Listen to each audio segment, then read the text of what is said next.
The primary objective for any sports team in any given season is to win a championship. For most teams, this isn't super realistic, but at the beginning of the year, when everyone's got a clean slate, it's hard not to think, why not us? At the end of the regular season, the best teams get to go to the playoffs and compete for the championship. If you haven't lost a game yet, you're usually considered the best team. Well, in most sports you are anyway. In a good sport like college basketball, our undefeated teams are always at the top of the bracket. None of this nonsense where you can go 12-0 twice in a row and miss the playoffs both times. Since the NIT was introduced in 1938, 29 major college basketball teams have finished the regular season undefeated. You know how many of them made a postseason tournament? All 29. I stand corrected. Looks like 4 teams in college basketball history have gone undefeated and missed the postseason. 1940 Seton Hall, 1944 Army, 1954 Kentucky, and 1973 NC State. Who were these teams, and why were they left out of the postseason? Only one way to find out.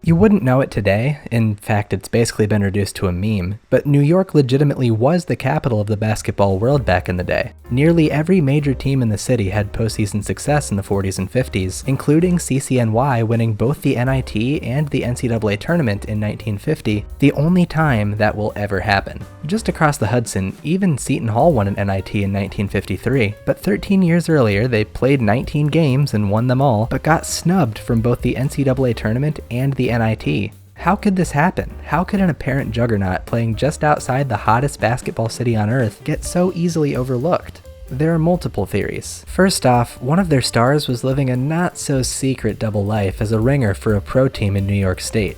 Ed Sadowski was a towering, 6'5" center? 1940, man. Anyway, he was the best player on these Pirates, a team that also included future Hall of Famer Bob Davies. While he was dominating the college ranks, Bob Maxwell, a completely different human being who just so happened to look exactly like Ed Sadowski and share all his basketball skills, was suiting up for the Syracuse Reds, a short-lived barnstorming team. Lying about your identity must have been a breeze before the internet became mainstream anyway. Sadowski also broke his knee in what the Syracuse Herald describes as a rah-rah contest, whatever that means. So by season's end, Seton Hall was undefeated, but they were missing their best player, and said player was probably ineligible anyway. The theory is that they either declined a postseason invite because Sadowski was injured, or were barred because he was moonlighting as a pro. A little more research seems to debunk this theory.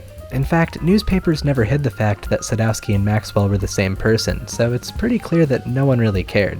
It's worth looking at the team Seton Hall was snubbed for. Conferences weren't really a thing in this age, so selection for the NCAA tournament was based on geographic region. The bid for Seton Hall's region went to Duquesne, who lost only once during the regular season, to another tournament team, Indiana, and wowed the committee by reaching the NIT final. Of course, Seton Hall wasn't in the NIT either.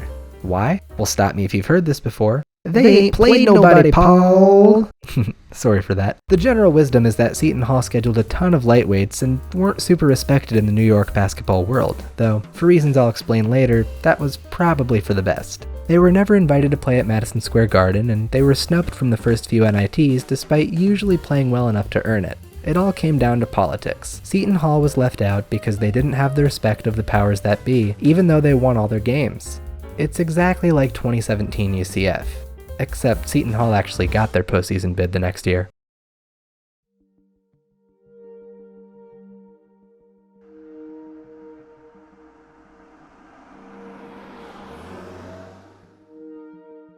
Now's a good time to discuss the Helms Foundation. Most college basketball fans have probably heard of it, but I think there are some common misconceptions about what it actually did. It was the brainchild of Los Angeles' Wilrich Schrader, who was really just a regular sports fan like you or me. Like many sports fans, he was big into collecting, but for him it was more than just a hobby. He racked up so much sports memorabilia throughout his life that eventually he ran out of room to put it, so he started trying to convince rich business people to pay for a place to display it, kind of like a bootleg museum. In 1936, he persuaded baking mogul Paul Helms, and the Helms Foundation was born. But it's kind of a misnomer because Schrader was the head honcho. Helms just bankrolled it. The foundation quickly became known for sharing Schrader's love of sports by awarding trophies and titles for various sporting achievements nationwide. In 1943, he decided that just recognizing today's accomplishments wasn't enough. He also wanted to honor the teams of the past and do his best to determine a national champion in college basketball for every year since 1900. He did a ton of independent research and consulted a boatload of sources, but in the end, it was just him making the decisions. One sports superfan, backed by the owner of a bread corporation, picking national champions. He did this until 1982, well after the NCAA tournament became the ironclad standard for determining a champion. Some schools count these the same as NCAA tournament titles. I went to 2 of them. In reality, they're nowhere near equal and shouldn't be treated as such. I say all that to say that 2 of the 4 teams in this video were technically national champions if you count the Helms Foundation. 1944 Army is one of them, and we'll get to the other in a bit. As for these cadets themselves, it's not clear why exactly they didn't make the postseason. The general assumption is that they were offered a bid and declined because it was wartime, but as far as I can tell, this has never been confirmed. The team who actually got the bid in Army's region was a mediocre Temple team that went 13-8, so I'd be hard-pressed to believe Army was overlooked on merit, especially in the era when there were only 8 teams in the tournament. They went 15-0 against top-tier competition, with their average margin of victory nearly 24 points. Definitely not another Seton Hall scenario.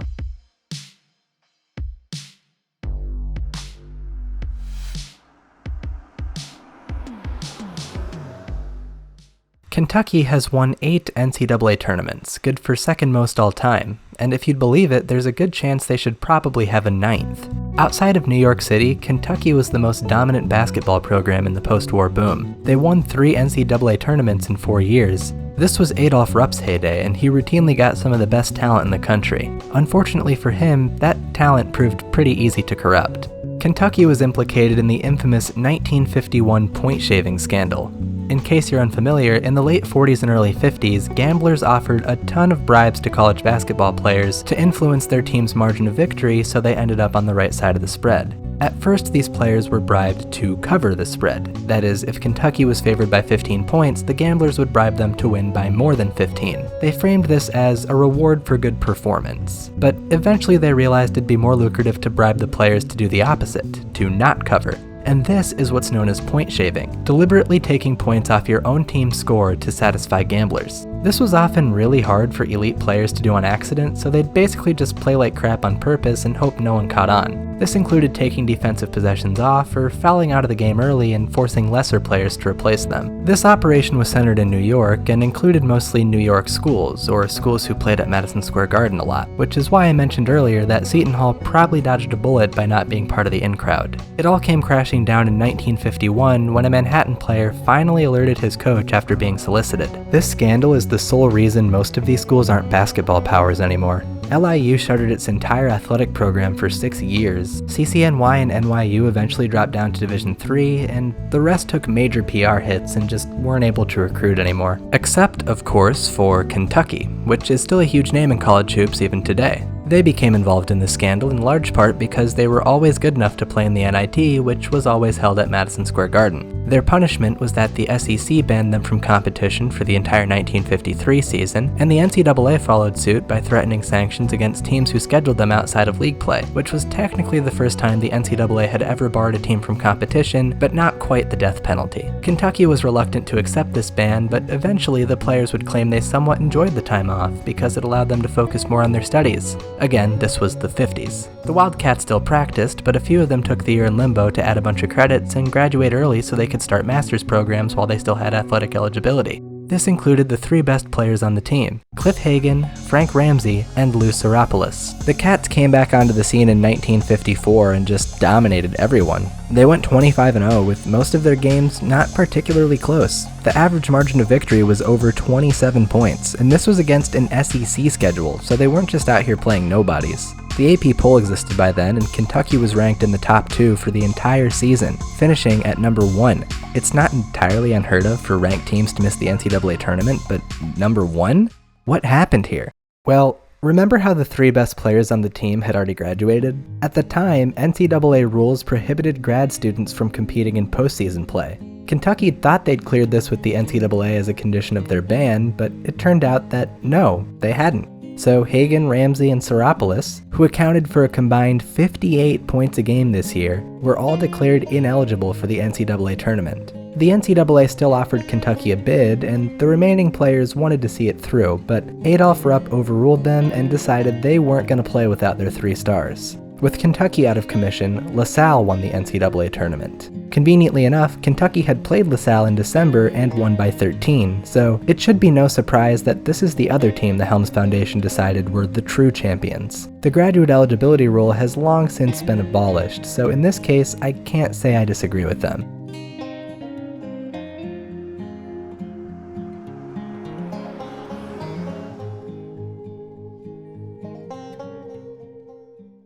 So, Kentucky having to take a year off for point shaving was more than justified, but for as long as there's been college sports, there have been stupid, draconian NCAA postseason bans. You get caught doing one small thing slightly outside the strict letter of the law, and your team's getting booted from their bowl game or turned away from the tournament. It happens today, as Oklahoma State is currently banned for minor self-reported violations committed by an assistant coach they'd already fired, and it happened nearly 50 years ago to this 1973 NC State Wolfpack. David Thompson is arguably the best basketball player in ACC history. He certainly was at the time he played. Not only was he the first ever 3-time ACC Player of the Year, he was also a 3-time first-team All-American and the 1975 National Player of the Year. But his mere arrival in Raleigh set off NCAA alarm bells and opened up an investigation into head coach Norm Sloan's recruiting practices. The Wolfpack's crimes were letting Thompson sleep in a dorm during a basketball camp, giving him a ride back home from said camp, and an assistant coach playing him in a pickup basketball game after he'd already signed his letter of intent. How disgusting. Clearly these heinous crimes must be punished, and obviously the most reasonable option is to ban the entire team from the postseason for his freshman year. That'll show those basketball players not to play basketball. Despicable. Even though they knew they couldn't compete for a title, NC State was unbeatable that year. You know the drill by now. 27-0, average margin of victory nearly 22 points. The only difference between them and 1954 Kentucky is that they had another, even more dominant team to overshadow them. Not only did John Wooden's UCLA go 30-0 and cruise to the NCAA tournament title, it was the second straight year they'd gone 30-0, and the 7th straight year they'd won the tournament. In reality, NC State's tournament ban only prevented the inevitable crash course with the Bruins, which most believe would have been a blowout in favor of UCLA, which is probably because the two teams met the following December and UCLA blew them out. After their first loss in 21 months, State would rebound by winning out the rest of the 1974 regular season, then winning the ACC tournament, including the final against an incredible Maryland team that spent most of the year matching the Wolfpack punch for punch. The NCAA tournament only accepted conference champions at the time, so Maryland wasn't invited, making them without a doubt the best team ever to be completely eligible for the tournament and miss, even including the ones in this video. Unsurprisingly, at-large bids were introduced the very next year, but this year, the right team got the bid. NC State had something to prove. They won their first 2 games pretty easily to reach the Final Four and face, well, who else? The stakes were high for the Wolfpack. Not only did they have a chance to avenge their only loss in 2 years, not only could they deal the critical blow to a seemingly immortal dynasty, but they could also seemingly right the wrongs of a nonsensical NCAA ruling that robbed them of the same chance a year ago. They came in determined, and the resulting battle lived all the way up to its insane hype. The game was tied at halftime, tied at the end of regulation, and tied after 5 minutes of overtime. It was one of those Final Four games everyone knew was the real title game, and it was a game that, after 50 minutes of intense strife, NC State would win.